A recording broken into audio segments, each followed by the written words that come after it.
Ben senin içinde gizli bir sesem, ağlayanda sessizce gelen nefesem. Her düşüşünde seni tutan kölgeyem. Sen kaçsan da yine seninle eyniyem. Sen deyirsən ışık axtarıram gecədə, mən deyirəm qal biraz itmə içimdə. Mən səndən qaçmıram, mən səni tanıyıram. Hər qaranlığında gizli yaranıram. Sən olmasan mən özümü anlamaram. Çünki gecə olmasa səhəri yazmaram. Sən mənim qorxum deyilsən, bir hissimsən. Sındığım yerdə yavaşca dirilişimsən.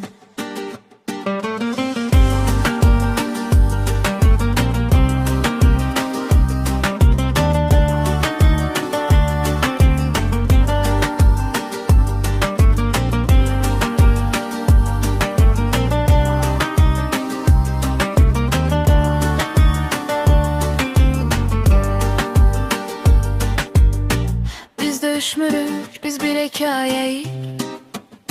Sen yarım gece, ben yarım sabahıq. Qaranlıqda mənəm, işıqda mənəm. İnsan dediğin sevgiyle dolu savaş.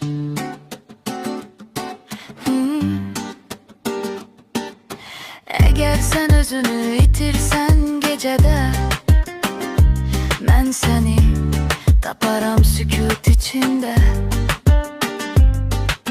Çünkü ışıkta karanlıkta bilir, sevgi olmadan hiçbir yaşamır əslində. Ben senden kaçmıram, ben seni tanıyıram. Her karanlığında gizli yaranıram. Sen olmasan ben özümü anlamaram. Çünkü gece olmasa səhəri yazmaram. Sen benim qorxum değilsen, bir hissimsen. Sındığım yerde yavaşça dirilişimsen. Ben senden kaçmıram, ben seni tanıyıram.